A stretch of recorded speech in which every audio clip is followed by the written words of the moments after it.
Well, Chris, we're reviewing the last 12 months, so let's turn the clock back to this time last year, and the aim always last season had been to win promotion. Without doubt. I mean, the onset of the summer of 2013-14 season was all about the ultimate aim was to get to League One in 12 months. The previous season, we just failed to get into playoffs. Paul Cook had arrived, and this was going to be our first season with Paul. And in December time, we were well placed. I don't think we were out of the top three all season. I think maybe it's one weekend we were fourth, but we were in a very encouraging position. And I'm, as we all know, pleased to see that we eventually got there at the end of the season with a tremendous end of season run, pretty much similar to what we did at the start of the season. And the 12 months starting from January the 1st all the way down to now has been a fantastic achievement for the football club.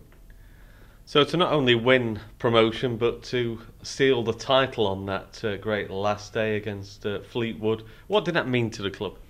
Well, I think from Paul's angle, he's came to a club that had won the championship only a couple of seasons before, and I think secretly deep down he would like to obviously emulate that, which he did. I think the style of football that we achieved it in, and the playing squad that was assembled was great to see and great to watch on Saturday afternoons, and I think that. The final game against Fleetwood, full house of Chesterfield supporters, to win the championship, I don't think that could ever be bettered because of just the occasion, the trophy, everything here. Three teams could have won it on the last day, Fleetwood, ourselves and Rochdale, could have all won the championship on that day. But quite rightly so, in my opinion, that the best team last season won the league. Now, going into last season, we invested into the playing squad, quite a substantial amount of investment. Last season, the wage bill ended up being 1.6. We were looking to go around about 1.4. But as the pre-season unfolded, the likes of Ian Everett, unbelievably came available to us, and we brought Ian Everett, Ollie Banks, Dan Gardner into it, which increased our wage bill last season. But all three players played a tremendous part in us achieving it. And, there's a massive difference between League Two and League One. And, being in League One, we've already seen it. The away support is much more larger. The derby games that we're playing, it gets the attendances up. Our home support is on the rise. So it's a massive positive thing to get into League One, and we achieved that last season. And to add to a memorable 12 months, we of course also experienced another Wembley final. Well, to get there 2 years in 3 years is once again remarkable achievement. And last season, although we didn't win it this time, I thought the supporters on the day were a great credit to the club. I think the team on the day, although we didn't get the right result, played once again some great football and showed the watching nation on the day that Chesterfield play the way the style of football that we play. And I think a couple of incidents, penalty kick we should have had after 2 or 3 minutes, Ian Everett going off for his head injury for the first goal. It didn't really work for us. Ollie Banks' injury in the first 20-30 minutes of the game. So all in all, it wasn't to be our day, but once again, as I say, it's a remarkable achievement to get to the Johnson's Paint final twice in the last 3 seasons.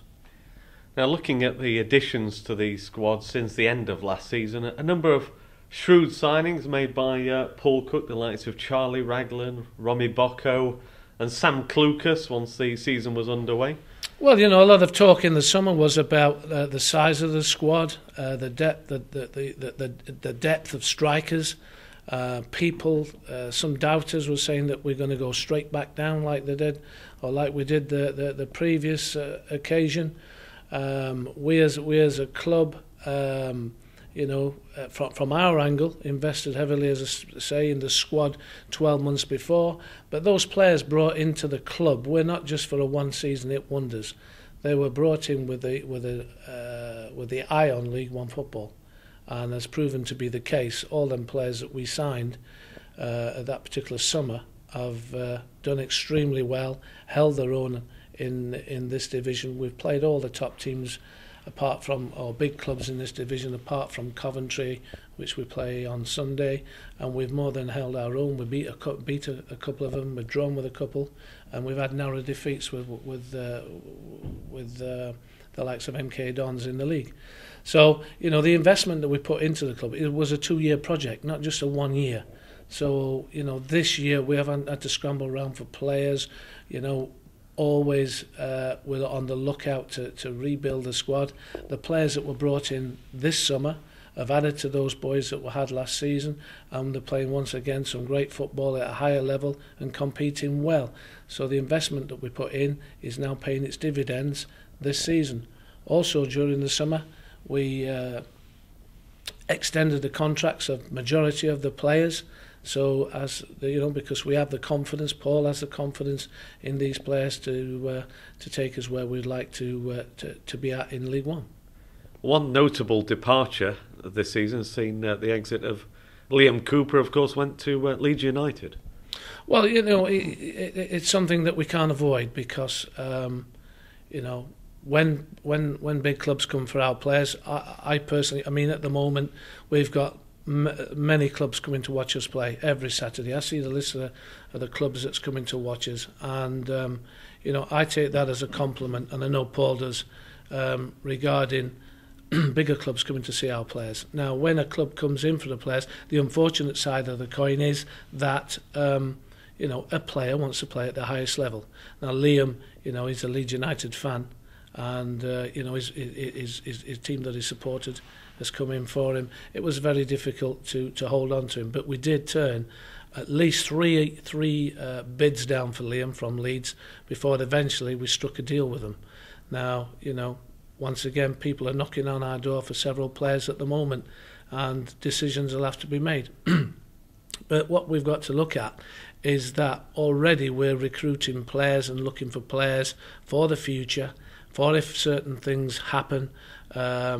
If we receive offers in January, which is going to be a very busy month for all football clubs, if we are already laid plans for certain instances that may happen, we have to be realistic in life, and we've got the league's leading goal scorer playing for us, so that gets attraction. There's no doubt about it, and the number of clubs coming to watch us are coming to watch the league's leading goal scorer for obvious reasons. Now, what will happen, I don't know, but we will not sell anybody for cheap money. And as I say, we are already looking at new recruits for January. I think come the end of January, I think we'll have a playing squad stronger than the one at the start of January, whether certain players leave or not. So we're not sitting down, and Paul and the scouts and the management team aren't sitting back and doing nothing. We're actively working to keep the strength of our playing squad. And the bottom line is that the chairman, vice chairman predominantly as well, have put a lot of money into this football club, and they can't keep doing it forever and ever and ever. So when opportunities arise, Paul's a developing manager, he's a developer of players, and that's a route that all football clubs are going to do. And I'll reiterate about League Two. When you go into League One, your players' valuation rise. So, the investment put in 12 months ago is bearing fruits once again, because when clubs come to look at us, they're looking at a League One footballer rather than a League Two. As we sit here, the club stands just 3 points off the playoffs and still in the FA Cup. So how pleased are you with that scenario? Well, the chairman's goal when he came to the club a number of years ago was obviously to try and get Chesterfield into the Championship. That's our holy grail, and it will always be. You've got to set yourself goals, and that is the club's goal. We're 3 points off playoffs. You know, League One is a strange league because 4 clubs go down. You're always X number of points from fourth bottom, and you're always X number of points from the last playoff place. We believe we're in a mini league in the league with the likes of Notts County, Oldham, Rochdale, ourselves, Fleetwood. You know, we're all in that category of clubs. You know, you look at the top of the league, you've got your Swindons, your Bristols, Sheffield United, MK Dons, Swindons. You know, they need to be at the top of the league because their wage bills, etc., you know, means that they need to be at the top, and those clubs need to be in the Championship. So we feel this season that you know, we're targeting the lower reaches of the playoffs if possible, and while ever we can keep, you know, a number of points away from it, short number of points away from it, you know, I feel that we've always got a chance. And like I say, we're looking this January window to improve our playing squad so that we can give ourselves a great run in the last 10-15 games of the season. On the FA Cup, you know, it's been a saga. It's been a disappointment. You know, in life, human error, mistakes are made. I run this football club with a leadership that you know, I make mistakes in life. There's nobody in life who doesn't make mistakes. We've had an internal investigation as to how it happened. It's not just one individual why the mishap happened. We had support of 2 clubs in Wolves and MK Dons at the hearing to pacify the FA Council, but unfortunately, in my opinion, they made the wrong decision. But having said that, we've got MK Dons a week on Friday, away from home again in the FA Cup. We're still in the FA Cup, where I'm sure Paul and the boys will go there and give it their best shot again.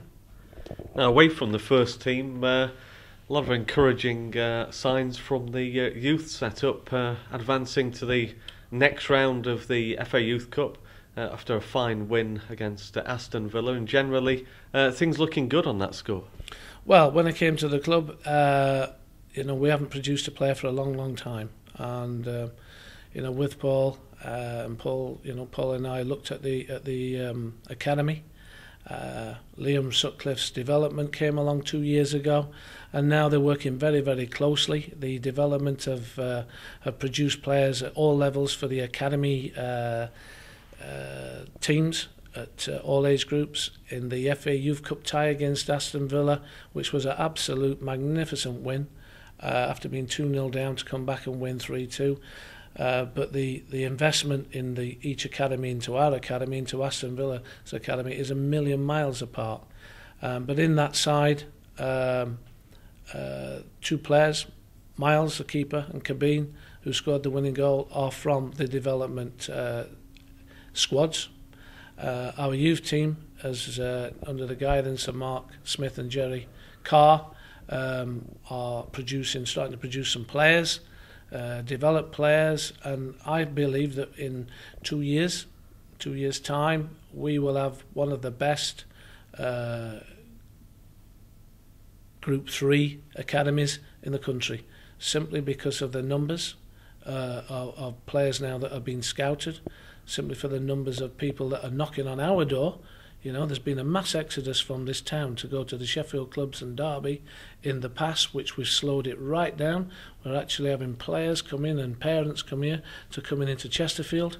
And, you know, the bottom end of the club, which you call your schoolboys and your academy and the development squads, you know, the development squad were playing Chelsea only a number of weeks ago and beating them, and we've got to go down to Chelsea in the new year with the development squad. So, you know, I'm delighted with the progress made under Jerry and Mark and Liam in that area, and it bears fruits. And for the first time, I think in the new year, we'll be looking at several players to join the professional ranks. We're looking at next season, and we're looking at the bigger picture, to be able to have a format for young players to come into the professional ranks, not just to go in there and make numbers up and give them 12 months and then, but you know, as in the past year, letting them go at Christmas time. No, we want a real pattern and pathway of development for these young players, because they are the future of the club, and you know, we want more players out there that's been produced by our own academy. Well, turning our attention now, Chris, to off-the-field matters, how do you feel that the position stands at the moment? Well, I mean, last year we made losses. There's no doubt about it. I said that we invested into the playing squad, etc. That has been the hardest thing in the job that I've had since I've been here. Is that financially, it's always been difficult. I mean, my first week that I came here, 2011. Dave Allen, who was not the chairman at the particular time, but obviously the major shareholder, was asked to put £600,000 in to keep the club going. That's what I've only been here a week. 3-4 months later, in the new year, at a board meeting, he was asked to put another £600,000 in. So from day one of me arriving here, we've always been on the back foot, and we have been for the last 2-3 years, and we're still on the back foot to a degree. But I do now believe that we're on the front foot, because at every football club, what happens on the pitch brings everything off the pitch into a brighter picture. The investment in the team has been there for all to see. The infrastructure off the field of play, always trying to improve, always trying to get things to make it better and to make our football club stronger. In the summer, I went out to Kuwait because I was invited to go out there. And contrary to what some people have been saying, that it cost 10, 15, 20, 25,000, it actually cost the football club absolutely nothing. I went over there and met several businessmen, met several sheikhs. It's all about trying to bring sponsorship to the club and investment. And that's what we need. In football, in today's game, it costs money to be successful. I want this football club to be successful. And if I have to travel to the end of the world to try and get some investment or sponsorship, I will do it. I spent 10 days of my life out in there trying to find sponsorship for this club, because I want us to be the best that we can possibly be.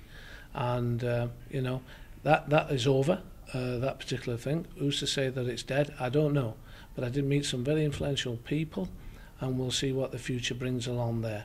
But, please, I don't want people going out there saying that, spending money. We don't spend any money at this football club unnecessary unless it's vital. Another area of potential investment comes from activities you use in the stadium, and namely concerts. And we tried a couple of concerts over the summer with varying degrees of success, it has to be said. Well, concerts are very difficult to organise. They're very difficult to run. They are a very difficult area. So we rely on experts, or so-called experts. In our last home game here against Fleetwood last season, I was speaking to the chief exec of the Football League, who used to be the chief exec at Leeds, and he said to me, "Oh, I see you've got concerts coming up, Tom Jones and another one." He said, "Well," he says, "we failed at Leeds. We failed at Leeds. Derby failed with one of their concerts. Ipswich Town last year had Barry Manilow and made massive losses on them.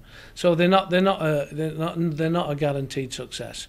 In the 3 concerts that we put on here at this stadium, the first one, Elton John, was all profit and loss by martial arts. The ones that we had last summer, we took the hit on them. The profit and loss, once again, it was a football club. We tried to go it alone, and it wasn't a great success. But the 3 concerts all added together, we broke even. So even though we put our toe in the water, we've not made major losses, but we haven't made the profit that we would have liked to have made. And some clubs in one hit have lost £500,000 in trying to put concerts on. We haven't lost anywhere near that sort of finance. But will we have them again? Well, the concert that let us down mostly last summer was a pop concert. That's the one that I've been asked, can we bring them back? I mean, Tiny Temper, who was the lead artist in the pop acts, has sold out the O2 in London 3 or 4 nights on the spin. He's why didn't he sell out here? I personally don't know, and even the promoters can't understand why people didn't come on that day, because the 4,500 that came had a great afternoon, and the entertainment there was superb. Now the club obviously values its sponsors, and we have some great club sponsors. but also has to be on the lookout for new sponsors to come in, some fresh investment from those. And to that end, Kevin Fitzgerald has been brought in to look at potential new sponsors. Well, I mean, on Friday, it was one of the first things that Kevin Fitzgerald's brought to the club. Is he continued since I came here? I wanted the scoreboard, LED scoreboard. We've got a scoreboard. It's going to be up and running for the Boxing Day game. That's going to bring us new revenue streams. Over the 3 or 4 year period, I think we could be looking, because we're also going to get one out the front of the stadium, which will be promoting our events, council events, community events, advertisements. Between the two of them, we'll be looking to bring something in between £75,000 to £100,000 of new money coming into the club. So, if we'd have had that for the last 4 years, it's close on £500,000 that we've lost, or that we could gain in the next 4 to 5 years. It's very important. Sponsorship, our local sponsors will always be with us. They're very vital to us. Once again, I've heard rumours about we're trying to push people to a side. I can guarantee you now that Jackson's Pies, Brampton Brewery, they'll be with us next season. Other sponsors of us will be with us, because they are vital to this football club and this business. But once again, I reiterate, we are open, and I've got Kevin looking out there for new business. Jim Brown looks after the local sponsors, because he knows all the local people, obviously, and people have an affiliation with Jim. Kevin's been brought in to go out there and bring us new people that are obviously going to enhance the strength of the club and the strength of the team, because at the bottom line is, the more cash and revenue that's coming in, it gets piped into the first team and Paul's first team budget. So at the end of the day, it goes out there on the field of play. But it's important that to reiterate that local sponsors are vital to this club. And further revenue is generated through the staging of different events, and we're always looking to put on different dinners and big names coming to the Pro, people like The Beast from ITV's The Chase. We've got Dean Saunders in the new year as well, and various different ways of bringing people who wouldn't normally come to the stadium to let them experience the Pro Act. Well, the chairman's mentioned it many times. We have a great product here, and we have a great affiliation with dinners, as you've said. On match days, it's a great experience. We travel all around the country. I don't think there's anybody that touches us. Even bigger clubs, or so-called bigger clubs, don't touch what our hospitality here is on a match day. You've named a few events there that's coming up. This Christmas, or this Christmas period, has gone down extremely well. And the staff have worked extremely hard. The plaudits that we've received from people, the bookings that we've already made for next year are pouring in. So, on that side of the club, it's a very successful thing, and it's success for the team. What's going to be announced in the next week or so is that our Player of the Year event is going to be something much larger, much bigger, and the opportunity for supporters of all to be able to come to the event at the end of the season is going to be good. It's going to be spectacular, we feel, and it's going to be different to what we've done in the past, and it's going to be for the benefit of the supporters, and I think it's going to become annually an event that the fans look forward to. What we've done in the past has been excellent. I just think that we need to open the opportunity for more fans to come, and without giving it all away on what's happening, it is going to be an excellent end of the season Player of the Year to carry on from what's been going off before regarding that event. Finally, Chris, what would your closing message be to supporters? Well, I appreciate the support that we've had this season. I mean, I've been here 3 years now, and I've been amazed with our away support as well, has stood up well and increased. The home support, I truly believe that they're watching a product out on the field of play that is good to watch. I mean, I've been in the game 39 years, nearly 40 years now, and I love my time at this club. Every day when you come to work, I think it's important that when you come to work, you look forward to it, and when you go home from work, you've worked hard, but you've enjoyed it, and that's how I want the staff to be here. That's how I want the supporters to come here on Saturdays. I've mentioned the scoreboard. That's another string to the bow for the fans. I think they're going to enjoy it. I think they're going to express it. 98% of the home crowd can get a good view of it. We'll see how it goes, to whether we get another one put up at the far end. But my final message to the fans is keep enjoying the football.